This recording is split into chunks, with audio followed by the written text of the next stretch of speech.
Is there life after death in Islam? This is one of the most common questions that are asked by Muslims and non-Muslims alike.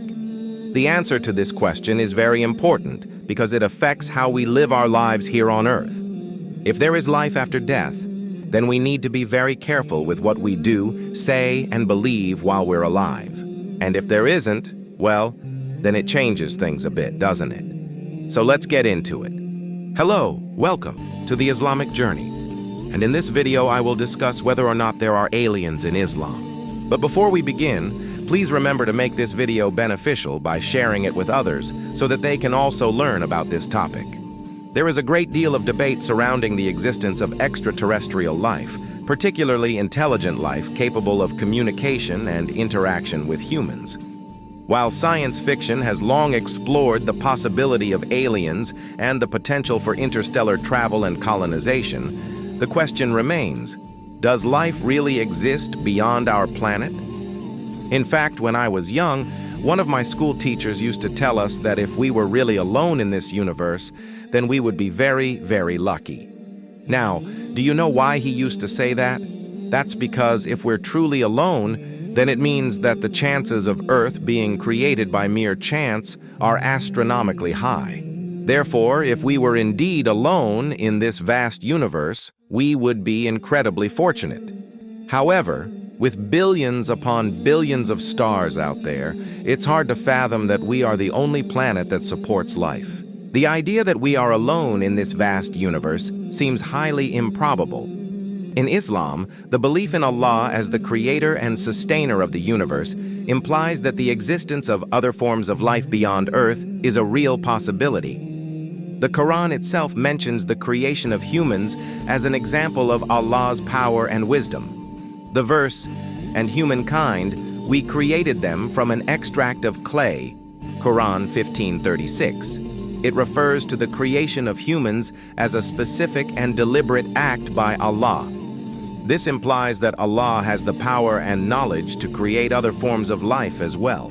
Furthermore, the concept of Allah as Al-Hakim, the All-Wise, suggests that He would not limit His wisdom and knowledge to just the earth. It is possible that Allah has created other forms of life on planets beyond Earth, reflecting His infinite wisdom and creativity.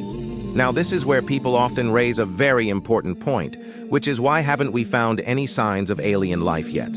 Given the advancements in technology and the numerous space missions and explorations conducted by humans, one might wonder why we haven't discovered any concrete evidence of alien life. However, it is important to consider the vastness of the universe and the limitations of human exploration and technology. The universe is incredibly vast and complex, and the Earth is just a tiny speck in comparison. We have only explored a very small portion of the universe, and our current technology is limited in its ability to detect and communicate with potential alien life. Moreover, the Quran also teaches that humans are not meant to have complete knowledge of everything. Our understanding is limited, and we should not claim to know everything about the universe or Allah's creations. Instead, we should acknowledge the mysteries of the universe and be open to the possibility of discovering new things, including the existence of alien life. The question of what happens after death is a profound one that has been pondered by humans for centuries. Different cultures and religions have varying beliefs and teachings regarding the afterlife, but Islam provides a clear and comprehensive account of what occurs after death. According to Islamic teachings, when a person dies, their soul is immediately separated from their body. The soul is believed to be the essence of a person, and it is what makes us human. It is responsible for our thoughts, emotions, and actions, and it is what continues to exist after the body dies. After the soul is separated from the body, it undergoes a process known as settling or al-Isra in Arabic. During this time, the soul is given the opportunity to reflect on its deeds during its lifetime and prepare for judgment. It is important to note that the settling period is not a time for punishment or reward. It is a time for reflection and preparation. The soul is then presented with its record of deeds, known as the Book of Deeds, or Al-Kitab al-Amal in Arabic, and it is allowed to read it. This allows the soul to review its actions and reflect on its life. Following the review of one's deeds, the soul is then weighed in a scale to determine its worthiness of paradise or hellfire. The scale used for this purpose is known as the Hasana scale. If the good outweighs the bad, the soul is deemed worthy of paradise. However, if the bad outweighs the good, the soul is sent to hellfire for punishment. Those who are sent to hellfire are not necessarily lost forever. In fact, even those in hellfire are given the opportunity to repent and seek forgiveness from Allah. The duration of their stay in hellfire may vary depending on the severity of their sins and their willingness to repent. Some may spend only a short time there, while others may remain for longer. For those whose good deeds outweigh their bad, the reward is paradise. Paradise, known as Jannah in Arabic, is a place of eternal bliss and pleasure. It is described as a garden filled with rivers of milk and honey, surrounded by high walls and inhabited by beautiful houris, or female attendants.